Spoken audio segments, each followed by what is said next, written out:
Signs to know when your love in married life is dying. All that people say is that marriage is fixed in heavens, but what happens after marriage is mainly due to the couple's fault and there is nothing to do with God. Safe marriage and solving relationship problems has become one of the world's greatest points to discuss nowadays. Gone are those days where people sit together, discuss about their family, and take solution. Now with the advent of technology, a couple life is getting broken by just one short SMS and most of the time it is leading to divorce. Marriage counseling has become a business. Lots and lots of people tend to have problem in the married life and the problem arises within a period of 1 month to 2 years.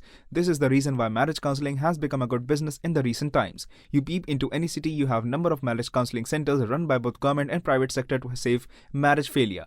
You see thousands of couples entering into these centers to solve their family problem. The irony is that a marriage life of two people is judged by a third person and he gives solution to the relationship problems. A small bit of togetherness and discussing things can solve problems. Understanding your partners is very important to have better life. If you feel that you have some discomfort in your marriage life, then never feel alone. Try to call your partner and sit and discuss things. But the most difficult part in this is that people always feel that they don't have problem.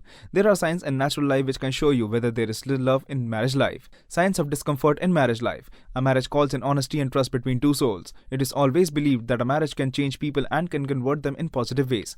But recently, the marriage life of a young generation in particular is in the mode of threat. The reason for this threat is not the external factors and mostly it is because of the couples itself. A short misunderstanding cannot be handled by this generation couples and they tend to break each other. Judging the signs of discomfort in marriage life is very easy. There are lots of ways in which you can judge yourself that your marriage life is in the signs of dying stage, but again the signs of discomfort are not always common to both male and female. Some signs may be common but most of the signs are separate for male and female.